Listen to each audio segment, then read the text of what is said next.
In front of me is OnePlus 13R, and today I would like to show you how you can set up face unlock.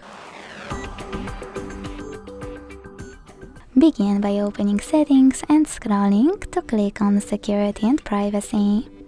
Then scroll again to tap on Device Unlock and tap on Fingerprint and Face Unlock here.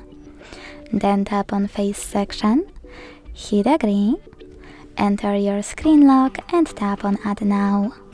Keep your face in frame and follow all of the instructions from your screen. Then select Done. Adjust all of those options however you want to and go back. So now, when I switch off my screen and turn it back on, I can see that Face Unlock is working properly.